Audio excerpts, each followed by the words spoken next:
अस्सलाम वालेकुम मेरे प्यारे दोस्तों, हमारा चैनल मेहराब वॉइस के नाम से है। आपसे बराए करम मेहरबानी है कि हमारे चैनल को सब्सक्राइब करें और दीन की बातें सीखें। आज हम जिक्र आदम अलैहिस्सलाम का करेंगे।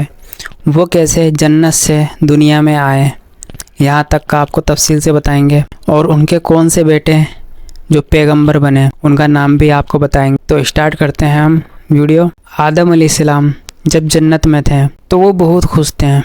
उन्हें कुछ नहीं पता था कि दुनिया के बारे में। और जब उस वक्त हव्वा को पैदा नहीं किया गया था, आदम अलैहिस्सलाम अकेले अकेले रहते थे। एक बार अल्लाह ताला ने फरिश्तों को हुक्म दिया, जाओ आदम की पसली से माँ हव्वा को बनाओ। अब फरिश्ते आए और आदम अलैहिस्सलाम की पसली से माँ हव्वा को बनाया गया।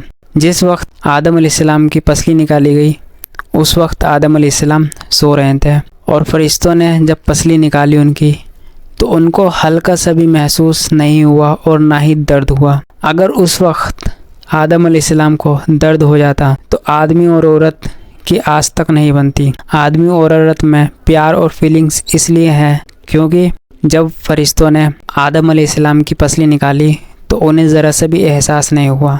जब माँ हव्वा को बनाया गया तो दोनों जन्नत में रहने लगे। अल्लाह ने हुक्म दिया था कि तुम एक फल ना खाना जिसको मैंने बताया है, और सारे जन्नत के फल खाना। मगर शैतान जो था वो उन्हें बहकाने में लगा। मैं उर्दू में आराम से तफसील इसलिए कर रहा हूँ और हिंदी की लैंग्वेज इसलिए यूज़ कर रहा हूँ क्योंकि आपको सही तरीके से समझ में आ जाए। जब शैतान ने सोचा कि आदम अलैहिस्सलाम तो नहीं बहके, अब मैं माँ हव्वा को बहकाता हूँ, तो उसने सांप का सहारा लिया, मोर का सहारा लिया और अंदर गया। और अंदर जाकर माँ हव्वा को बताया कि तुम्हें इसलिए मना करा गया है क्योंकि तुम और ताकतवर हो जाओगे, तुम्हें पास शक्ति आ जाएंगी। फला फला की बातें बताई उन्हें और कहा तुम्हें पहले इसलिए मना करा गया था कि पहले तुम मिट्टी से बनाए गए थे और तुम ताज़े ताज़े थे, तो ये फल तुम नहीं सह सकते थे। अब तुम्हें बहुत साल हो गए हैं बने हुए, तो अब तुम क्या कहते हैं इस फल को सह सकते हो और इस फल को खाओगे तो तुम्हारे अंदर और शक्ति आ जाएंगी। ये बात सुनकर माँ हव्वा को थोड़ा लगा कि हाँ ये सच कह रहा है, तो उन्होंने आदम अलैहिस्सलाम से जिक्र किया। आदम अलैहिस्सलाम ने मना किया पर माँ हव्वा कहने लगे नहीं, हम खा के देखते हैं। जब दोनों ने फैसला किया तो उन्होंने उस फल को खा लिया।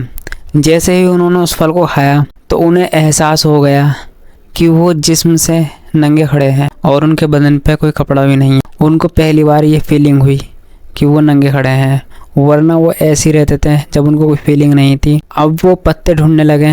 उन्होंने पत्ते उठाए, पेड़ों के पत्ते उठाए और उससे अपना जिस्म ढका। अब उन्हें लेटरिन की ख्वाहिश हुई। अब वो समझ चुके थे कि हमने बहुत गलत किया है, अल्लाह ताला ने हमसे मना किया था पर हमने बहुत गलत किया है। अब उन्हें लेटरिन की ख्वाहिश हुई तो उन्होंने वहीं पर ही लेटरिन कर ली। एक पत्तों वगैरह जो भी वहाँ पर होंगी फिलहाल उसमें रख ली। अब जब उनको इस गुस्ताखी की सज़ा में उन्हें जब जन्नत से बाहर निकाल दिया गया दोनों को, तो वो बहुत गिड़गिड़ाए, रोए, अल्लाह के सामने है, अल्लाह तुम्हें माफ़ कर दे।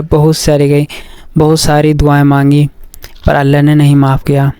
जन्नत के दरवाजे पे और लिखा है ला इलाहा इल्लल्लाह मुहम्मदुर रसूलुल्लाह। तो उन्होंने कहा ए अल्लाह तेरे साथ ही किसका नाम जुड़ा है, तू इसी से हमारी बख्शिश कर दे। तो अल्लाह ने ये बात सुन के उनको बख्श दिया और ज़मीन पर उतार दिया। आदम अलैहिस्सलाम श्रीलंका की ओर उतरे। जब श्रीलंका नहीं था, फ़िलहाल मैं आपके बता रहा हूँ, इस वक्त उनका पैर श्रीलंका में था। पहला कदम जो उतरा उनका श्रीलंका में। और माँ हव्वा जो उतरी वो इराक या ईरान की तरफ। उस वक्त जगह का नाम नहीं था, हम आपको हिस्ट्री के अकॉर्डिंग बता रहे हैं, बिल्कुल करेक्ट। अब आदम अलैहिस्सलाम माँ हव्वा को ढूंढते ढूंढते काफ़ी दूर निकल गए और वो ईरान और इराक की तरफ चले गए। उनके पैर की लंबाई जो थी वो 60 फीट थी और सोचो वो कितने लंबे चौड़े होंगे। तो उन्होंने एक देश दो देश बहुत जल्दी पार कर करके और माँ हव्वा से जा मिले। जब वो माँ हव्वा से मिले तो बहुत खुश हुए। अब वो दुनिया में आ चुके थे और उन्होंने अल्लाह से बहुत दुआएं मांगी, अल्लाह तू हमें माफ़ कर दे, हमसे बहुत बड़ी गलती। अल्लाह ने उन्हें एक चीज़ अता फरमाई कि उनके सुबह शाम लड़का या लड़की पैदा होंगे, जिनको लड़के को एक छाती से और लड़की को दूसरी छाती से दूध पिलाया जाएगा। ऐसे ही उनके 40 बच्चे पैदा हुए और 40 की आपस में शादी करवाई गई। मगर उनमें से एक जो थे, जो हमारे पैगंबर, स्टार्टिंग जो पैगंबर से हुई तो वो थे शीश अलैहिस्सलाम। शीश अलैहिस्सलाम ने ही देखा तो कहा नहीं, मैं इनसे शादी नहीं कर सकता, ये तो मेरी बहन हुई। तो अल्लाह ने कहा फरिश्तों से, जिब्राइल जो फरिश्ते हैं हमारे जिब्राइल, उनसे कहा जाओ शीस अलैहिस्सलाम के लिए हूर लेके जाओ जन्नत से। तो शीस अलैहिस्सलाम के लिए हूर लेके गए। तो शीस अलैहिस्सलाम ने उनसे निकाह किया और वो दीन पे ईमान लाए। आदम अलैहिस्सलाम के बाद जो हमारे पहले पैगंबर हुए हैं वो शीस अलैहिस्सलाम हुए हैं। बाकी जितनी भी 40 औलादें थी उनमें से कोई पैगंबर नहीं था, पहले पैगंबर यही हुए हैं। और जो 40 बच्चे थे उनमें से कई औलादें हुई और कुछ औलादें ऐसी थी जो कहते हैं काफ़ी खौफनाक थी और काफ़ी अच्छी थी। एक औलाद आदम अलैहिस्सलाम की एक औलाद में से एक औलाद ऐसी थी जो आदम अलैहिस्सलाम के पोते लगते हैं, जिनका नाम आउज था। उनकी उम्र 1600 वर्ष रही। जो मूसा अलैहिस्सलाम नूह अलैहिस्सलाम से लेकर मूसा अलैहिस्सलाम के टाइम तक रहे और मूसा अलैहिस्सलाम ने उनका कत्ल किया। शीस अलैहिस्सलाम के बाद महलाइल अलैहिस्सलाम आए। महलाइल जो पैगंबर थे जब वो गुजर गए तो उनके चचाजाद भाई या चचा वो बहुत अफसोस ज़दा थे। उन्होंने कहा और बोलते थे लोगों से कि हमारे महलाइल जो होते हैं हज़रत महलाइल, उनका इंतकाल हो गया और हम अब उनके बगैर नहीं रह पाते हैं। तो शैतान ने इस चीज़ का फ़ायदा उठाया। शैतान उनके पास आया और कहा अगर वो पर्दा फरमा गए हैं तो क्या हुआ, आप उनकी मूर्ति बनाकर, उनकी बिल्कुल सेम टू सेम मूर्ति बनाकर आप उनकी पूजा कीजिए। तो ये जो पूजा या मूर्ति वगैरह ये भी जो भी स्टार्ट हुआ है ना, ये शुरू में ही स्टार्ट हो गया है। तो महलाइल अलैहिस्सलाम के जो चचा जात थे उन्होंने यही करा, चचा भाई थे, उन्होंने उनकी एक मूर्ति बनवाई और उस मूर्ति को एक अपने आंगन में दहलीज में खड़ा कर लिया और उस पे क्या कहते हैं उसके सामने खड़े हो जाते हैं। तो ये परंपरा जो है ये स्टार्ट शुरू से ही हो गई थी मूर्ति की। जब इब्राहीम अलैहिस्सलाम आए तो उनके टाइम पे नमरूद जो फ़िरौन था, फ़िरौन का जो नाम था वो नमरूद था। इब्राहीम अलैहिस्सलाम के टाइम पे नमरूद फ़िरौन था। उन्होंने उसे शिकस्त दी। जितने भी ईमान लाए हुए थे उनको आगे लेके गए। इब्राहीम अलैहिस्सलाम का बहुत बड़ा ख़ानदान था, तो उसमें से इब्राहीम अलैहिस्सलाम के जो बेटे थे इस्माइल अलैहिस्सलाम और उनकी आल से चलते हुए आए थे नबी करीम सल्लल्लाहु अलैहि वसल्लम।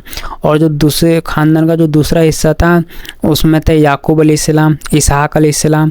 इसहाक अलैहिस्सलाम ने दुआ दी थी जो मेरे बेटे हैं याकूब जो उनकी देख रेख कर रहे हैं तो उनकी आने वाली नस्ल में पैगंबर अता फरमा, तो उनसे दुआ करी थी। तो ये दुआ उनकी अल्लाह ने कबूल कर ली।